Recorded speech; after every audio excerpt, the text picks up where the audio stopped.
Hello everyone, welcome back to Talk with Becky. Thank you so very much for joining me. And today's episode, we're continuing talking about the battle we face. And I have someone here that is going to, help us talk about a very delicate topic here. And I'm going to let him introduce himself and just tell us a little bit about himself. Welcome to Talk with Becky, Ahmed. Thank you very much. I hope I said that right. Yes, you did. Yes. Thank you very much. You're welcome. Glad to be here. Finally, yes. Thank you very much. You're welcome. So tell us a little bit about yourself, just a little bit. So Ahmed is in the corporate space. I'm a credit and risk analyst. Okay. I think I've been in that profession for the last 5 years. Okay. I'm passionate about young people and just like really helping them move to the next level in their lives. So that's who I am. I like to help a lot of young people. I'm currently serving as the Clickers president, which is a youth organization that is centered around helping young talented people move to the next level. Okay. Yeah, I'm a fun person. Yeah. I joke a lot. I like to have fun. I love a little bit of some sport. Yeah, and I'm a Christian. You're a Christian. Yes. Yeah. Yes. Okay. And there's something you've left out. Aren't you a rapper? A Christian rapper? So I used to be a rapper back in the days. A rapper, a poet. Yeah. Now maybe I'm retired, but yeah. So maybe that page. I mean that phase, or is it a phase? Or that journey, or that chapter is just put on pause. Yeah. We can't close it yet because we don't know what's the future. Yeah. Okay. So today we are going to talk about something very, like I said, very delicate. I think that was last year. I saw a post and I think it was written "No Porn November." I was like, okay. Then I checked, it was you. I was like, it's a campaign. Okay, interesting. And I wanted to talk about it. And the moment I saw it, I was like, I want this on Talk with Becky because it's something that even Christians, we hide behind the closet and just act like everything is okay. So now let's start from the beginning. Why No Porn November? Why did you come up with that campaign? So pretty much, first of all, I was just moving with the hype. Okay. Obviously, November has quite a lot of campaigns. No Shave November. Yes. Blah blah blah November and ABCD. So I felt like it would be a good opportunity to start with No Porn November. The fact that November has quite a lot of like challenges going on and people going the extra mile to be healthy, to be fit and stuff like that. So I felt like it would be good to kind of like jump on the bandwagon with the hype that was happening in that particular time. Yeah. And it just sounded also like a cool name, you know what I mean? Like No Porn November. So hence it felt like the right time to really like just go public in as much as there was something that was happening in the background, but it felt like a good opportunity to kind of like now go on social media and just jump on that hype. Okay. And so far, how has it been, like the campaign itself? Like on social media? So it was, it started, like I said, it started like a small thing, jump on the hype, then the feedback and the response was quite overwhelming. So I've been less on the socials, but more in the background because like when we did our first post, it was like, okay, now the idea was just to talk about it online, but people started coming in and saying, do you have like a WhatsApp group? Do you have like sessions that you're doing? And it started clicking like, okay, really we can, we can maximize on this and just tap into a lot of spaces. So Facebook kind of like died down at the moment, but then like the WhatsApp group and just the one-on-one talks is like the main highlight right now. Wow. I always say, guys, social media, maybe one day I'll talk about it, but social media, you'll be amazed the many great things that you can do through social media. All right. So now I want to get a little bit, just let's tone it down a little bit and just really ask the question that I think everyone else is wondering about.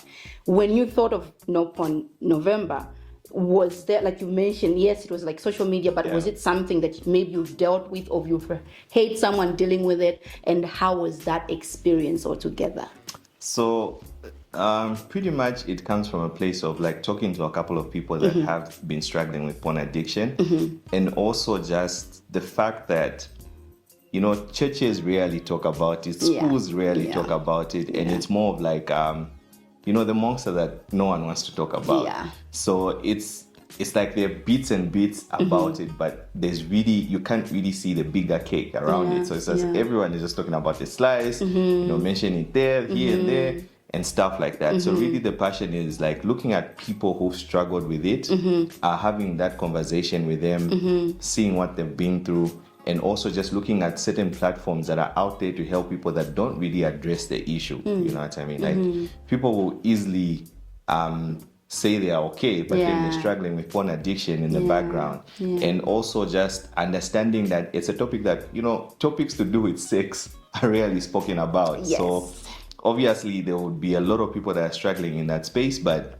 they won't talk about it in the public. So really the passion to drive into it is like there's a lot of people that are struggling with this, but there's a few people that are really talking about it, and people are shy to come in the open and say, you know what, I'm struggling with this and A, B, C, D. So that's really the drive behind it. Okay, no, that's good, and I'm really glad that there's actually work happening behind the closet, because like you said, social media, yes, will make noise and all that, but like, okay, when it dies down, then it dies down, because we wait again for November.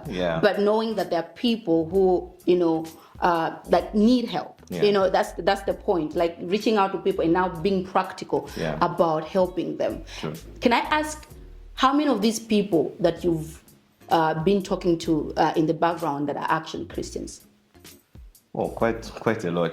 The fact that everyone in Zambia is a Christian. Yes, also, quote unquote. Yeah. But then, so when we did the WhatsApp group, funny thing is I thought like we'll have maybe like 20 people, but the WhatsApp group had like roughly about 200 people at the start. Yes, some people did leave, obviously after some time, and also just some people now were coming into the DMs for one-on-one talks, and quite a number of people are people that doing well in life, obviously, people who are devoted and are Christians. I think majority of the people that I have been talking to actually are Christians who do attend church service on Sunday. So, hallelujah. So it's a real problem affecting real people at the end of the day. It is. And from your conversations with these people, what kind of struggles have they, you know, faced? Like, have they been facing situations where it's hard for them to not only open up, but just to be authentic, you know, not only with themselves or with those around them, like even with God? Like, how is that experience for them? So it's wild for them because you know, let me put it like this. So first of all, it's sexual acts are obviously done in private. Yes. So in closed doors, behind closed doors and stuff like that. So this is something that's happening to someone in private. But then it's a burden that they have to carry in every space they are in as much as no one knows about it, they know about it. You know, it's different when people see you drunk and you're like, okay, it's they saw me drunk, you know what I mean? And everyone knows about it. But then if someone is addicted to porn or they have been watching porn, they're obviously doing it in a closed door. So when they go into the public, it's not really that people are talking about it or people are asking them, but because they know that they did something wrong, something fishy, they kind of have like that self-guilt. When you're in public, it's not like people know, but that's when the self-guilt now kicks in, and then now you can't really be authentic with yourself because there's something that's draining you. There's this theory I have, you know, so it's like if someone is holding some sensitive information about you, and then they say, you know, I'm going to publish this information unless you give me 10,000 US dollars or 10 kwacha or something like that, then you give them that money. Obviously, they will go quiet for a while and they'll still come back because they still have that information about you. And they'll keep on demanding for that money, keep on asking you to pay them for them to keep quiet, and it will go on. So if they called you and asked for the money and you told them to say, go ahead and publish the information that you have about me, if they do publish the information, obviously there will be an uproar about the information that has been released. But those people won't bother you for the rest of your life, you know what I mean? So it's the same way it works, you know, when the devil holds you captive in that space, it's like he's always demanding, you know what I mean? He's always demanding and you have to pay. So even if people don't know, the fact that the devil knows and you know, you will lose yourself in the process, you know, you won't be the loudest prayer warrior in the service, you won't be the earliest person in church, you won't be as committed as you used to be. So it begins to affect your spiritual life. Sometimes even away from just like the spiritual life, even just socializing with other people, you become more of an introvert. You know what I mean? Sometimes people will say funny things about porn or porn addiction, and then automatically you just like, you cringe and you feel like, you know, they're obviously talking about me. So then you lessen the time that you spend with people. So there is all that's happening. So it does really limit a lot in life or in your spiritual journey as well. Your relationship with others, your relationship with God, and your relationship, I bet, even with your spouse in this case. Because also there's this expectation about porn. I hear that, you know, when you watch porn, there's a certain way that things happen, and you expect that from the person that you love. And if they do not deliver, then you start thinking like, maybe there isn't much of intimacy. And I think the attachment of intimacy with porn also is just like crazy in the world of addiction. No, that's really, it is. Because when you talk about it, like, you know, how the devil just holds you because of the things you've done. Even after repenting, because myself, you know, like when I think about the things I've done that are wrong, and I've talked to God about it, right? And if I either do something similar or I have fallen short again, I will start thinking about the things I did again 2 years ago. Like, Becky, God already forgave you. Now imagine if you're not honest, you're not vulnerable with God and those around you. Because the Bible does say that if you confess your sins one to another, God is faithful and is there to help us. No, that's very... Oh, goodness. I am... thank you. Thank you for that. Thank you so much. So, about No Porn November.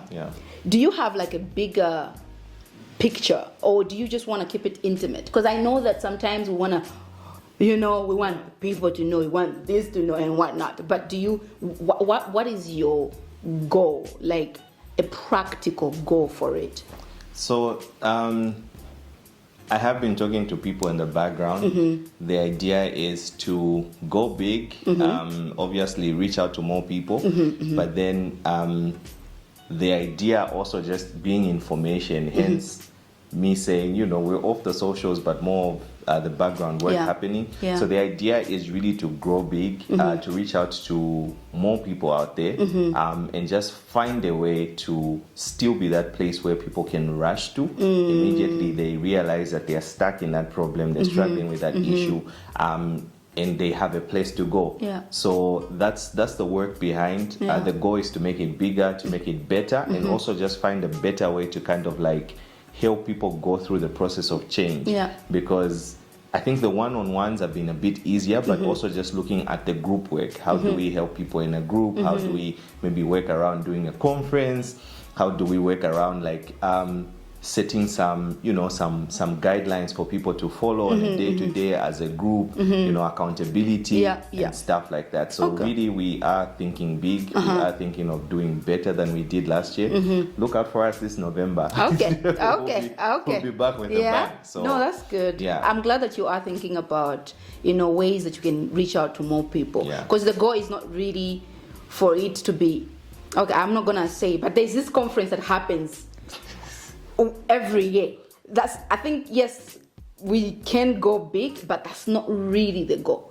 The goal is to actually help people one at a time, like be practical, see results. Like, okay, this person is actually, and it's not really giving them like a time limit. Like, okay, in 5 months, if you are not changing, you know, like, but working with them, you know, hand by hand and just being there for them. Because if we try to say, okay, we have to have like thousands of people by the time, no, that kind of changes the vision and also the goal. So I'm glad that you have these plans of, you know, reaching out to more people, which is really great. Here's a quick question, a side note. Among the people that you have in your group, do you have any ladies? Yeah, they are. Really? Yeah. Really, I am dying to have a lady here talk about things like this. Yeah. Because yes. I mean, we don't like talk about. We're ladies. We want to be classy and act like us nothing is bothering us. But I'm glad to hear that there are ladies that because the funny thing with sex and women is that I think because in my own research, obviously, men are moved sexually by what they see, and usually women are then, portrayed as the attraction because, men see women in skimpy clothing and they're attracted and ABCD in music videos and movies and all that stuff. Not that women ain't attracted by what they see, but then, it's easier to catch men in that way. So a lot of things that have to do with sexual immorality and women have been sort of like, lack of better terms, normalized. You know what I mean? Like girl-on-girl relationship. People don't about it, you know what I mean? They don't say ew. They'll make it look like it's normal. I see. Male-on-male relationships, it sparks something in someone and demands a call for action. But then even when people talk about gay relationship, it's mainly focused on the guys, and not on the women, because it's kind of like, okay, it's okay for women to be in the same-sex relationship because that's what society has then brought about as what it should be. So at the end of the day, even when women are addicted to porn or struggling with porn addiction, they will also not speak out to some degree because they feel like it's normal. You know what I mean? They feel like they are okay, pretty much safe. I'm okay. Everyone is doing it. No one is talking about it and stuff like that. So even when you talk about porn addiction, the first thing that clicks in people's minds is the guys. I won't lie, I was one of those people. I won't lie. Okay, this is why I'm really looking for a lady to come and so that we can sit down and just talk about it, so that we also have this platform for them to be open about what they are going through. No, that's really interesting. Thank you so much. So it's been great, and I keep on thinking of different ways that I can also be part of what's happening with No Porn November. And before we get there, I would like to ask you, what would be your final words to someone out there that is going through, porn addiction? Like they're going through it, and they're Christians, or they're not Christians, but it's happening and it's killing them, it's eating them up. So, first of all, just like any other addiction, even porn has its own effects, there's been several researches that have been done, and they clearly show how brain activity is messed up when people watch porn, when people, have an experience with porn. And, so it should be treated like any other bad addiction that people have, something that is draining to the human soul. So if you're stuck in that loop, and you're addicted to porn, first of all, admitting that you're addicted is a very important step, because the fact that you don't admit that you're addicted, then you will never see it as a problem. So the very first thing is to admit that you are addicted to porn. Second thing is you need to be open about it. Find someone you can talk to, someone you can air that view out, and just explain yourself, express yourself. If you have any triggers, mention them to that person. Let that person obviously hold your hand and be the accountability partner that you need to work with in that journey. But then being open about it is like what I was saying when you're being held at ransom, So when you talk about it, you are free. So that even when it's about to happen and you call someone and say, you know what, come get my phone because I'm about to watch porn and obviously masturbate and all that kind of stuff, you will be able to call a person and say, hey, what's up, Ahmed? I'm struggling with this. I'm about to do this. What should I do? Or can we have a conversation till I get my thoughts off watching porn and stuff like that? So the key thing is to really open up. See, when you open up, it's easier to get solutions. When you're locked up in your own thoughts, in your own space, you've obviously, see, the funny thing about addiction is that you've obviously reached a point in your life where you felt like, I'm doing this for the last time.